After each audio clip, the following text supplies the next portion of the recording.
Brahma written by ہنا بشرا۔ حد ہوتی ہے ندیدے پن کی۔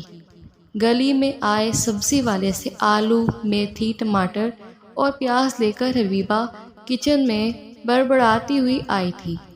عجیب عادات و طور طریقے ہیں۔ سبزی ٹوکری میں ڈالنے کے بعد اس نے میتھی سنبھال لی تھی۔ پتہ نہیں کیسی ان کی تربیت ہوئی ہے، وہ ابھی تک بول رہی تھی۔ میتھی کی ایک گتی وہ بنا چکی تھی کہ پریشر کوکر نے سیٹی بجا کر گوشت کرنے کا اشارہ دے دیا تھا۔ آج دوپہر کے کھانے میں اسے 2 سالن بنانے تھے۔ آلو گوشت بچوں کی فرمائش اور آلو میتھی شوہر کی پسندیدہ تھی، لہٰذا آج اس نے جلدی ہی دوپہر کے کھانے کی تیاری شروع کر دی تھی تاکہ وہ شوہر اور بچوں کے آنے سے پہلے سب تیار کر لے۔ گوشت گل چکا تھا اور ساتھ ہی ڈور بیل نے ماسی کے آنے کی بھی اطلاع دے دی تھی۔ بچوں کے کمرے کا باتھ روم صاف کر دیا زبیدہ؟ دن کے 12 بجے تک تیزی سے ہاتھ چلاتی حبیبہ شوہر اور بچوں کی فرمائش تیار کر چکی تھی۔ آلو گوشت بھی تیار تھا اور آلو میتھی بھی۔ خاتون خانہ بہت حد تک مطمئن ہو چکی تھی۔ اب اس کا سارا دھیان زبیدہ کی طرف تھا، جو ہفتے بھر کی چھٹی کے بعد کام پہ دوبارہ آئی تھی۔ حبیبہ نے زبیدہ کے ساتھ لگ کر آج پورا گھر خوب اچھی طرح سے چمکایا تھا۔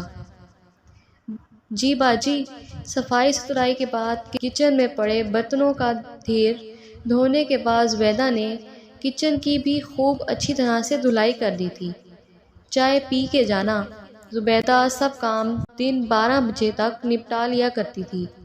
گھر کی صفائی ستھرائی، برتن دھونا اور ہفتے میں ایک بار واشنگ مشین لگانے کے علاوہ اکثر وہ مصروفیات کے دنوں میں حبیبہ کے ساتھ سبزی بھی بنا دیتی۔ نرم تربیت کی حبیبہ اسے اس اضافی کام پر ہر ماہ کی تنخواہ میں 200-300 اضافی دے دیتی تھی۔ جی باجی، کاموں سے فارغ ہو کر وہ جانے سے پہلے چائے پی کر جاتی تھی۔ یہ روز کا معمول تھا۔ چائے پینے کے دوران دونوں میں کسی نہ کسی موضوع پہ ہلکی پھلکی بات چیت بھی ہو جاتی تھی اور پھر زبیدہ اگلے کام کے لیے نکل جاتی تھی۔ باجی، بازار سے کچھ منگوانا تو نہیں؟ جس طرح روز 12 بجے حبیبہ اس کی چائے نہیں بھولتی تھی، بالکل اسی طرح روز جانے سے پہلے زبیدہ یہ پوچھنا نہ بھولتی تھی۔ ہاں، دودھ کے 2 ڈبے لا دو۔ زبیدہ اپنی آخری ڈیوٹی پوری ذمہ داری سے ادا کرنے کے بعد باہر دروازے سے ہی رخصت ہو گئی تھی، مگر دروازہ بند کرنے سے پہلے حبیبہ کی آنکھ نے پھر وہی منظر دیکھا تھا جو پچھلے 1 ہفتے سے اسے کوفت کا شکار کرنے کا باعث بنا تھا۔ پتہ نہیں کس قسم کے لوگ آ گئے ہیں محلے میں۔ سر جھٹک کے بڑبڑاتے ہوئے حبیبہ نے دروازہ قدرے سختی سے بند کر دیا تھا۔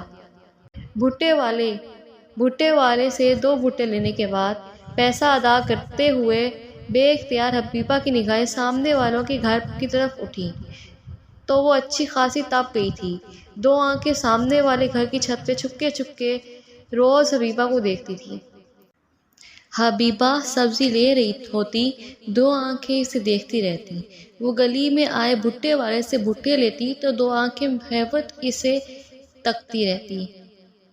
آئس کریم، غرض کچھ بھی حبیبہ ایسا خریدتی، وہ 2 آنکھیں کبھی اس بات سے غافل نہ رہتی تھیں۔ وہ ہر چیز کو پوری توجہ سے دیکھتی اور یہ دیکھنا معمول بن گیا تھا۔ شروع میں تو وہ سامنے آ جاتی تھی، مگر جب اسے احساس ہوا کہ حبیبہ کو اس کا دیکھنا ناگوار گزرتا ہے تو وہ اب چھپ کر دیکھتی تھی۔ آج بھی ایسا ہی ہوا تھا۔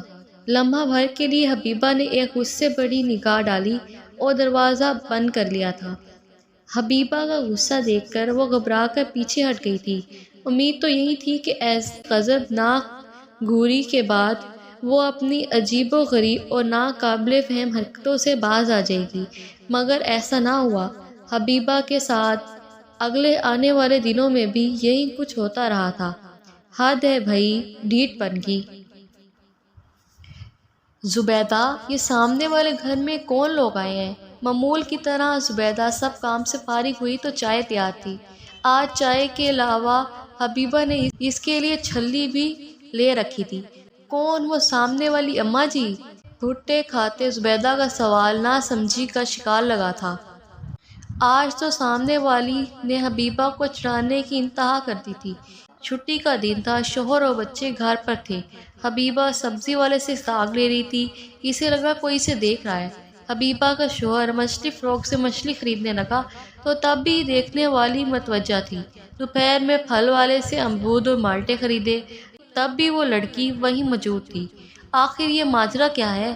حبیبہ اب الجھ رہی تھی۔